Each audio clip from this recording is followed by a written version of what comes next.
In 1933, the sixth storm of the season went on to become one of the strongest that year, and today it still ranks as one of the most damaging in the mid-Atlantic region.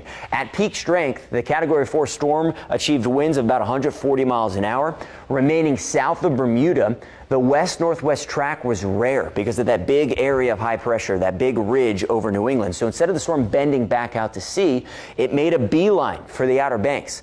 On August 23rd, the storm made landfall near Nags Head as that strong Category 1, and then the eye of the hurricane briefly passed over Norfolk, which is the first time that happened since 1821.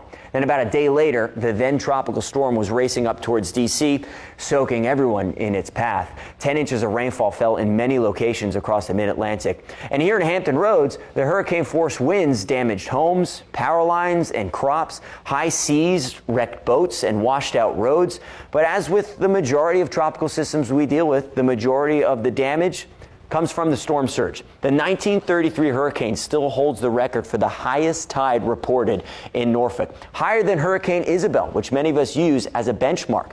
Downtown Norfolk was flooded under 5 feet of water. Now, the area had about a 2-day notice ahead of the storm, which evacuated most in the community to safety. But that doesn't include everyone. So we dug through the archives and found an interview conducted by Don Slater in 1982 with a woman who made it through this historic storm.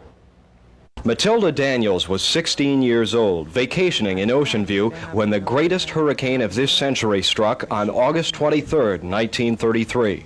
I woke up in time to see this huge seine hauling boat that my uncle had coming toward the cottage.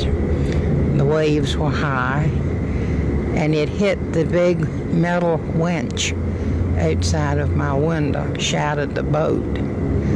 And of course, we didn't do much sleeping after that.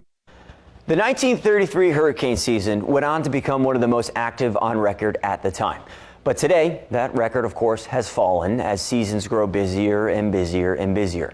Back then, that 2-day notice was enough to get to safety. Nowadays, sometimes that 5 to 7 day heads up isn't enough.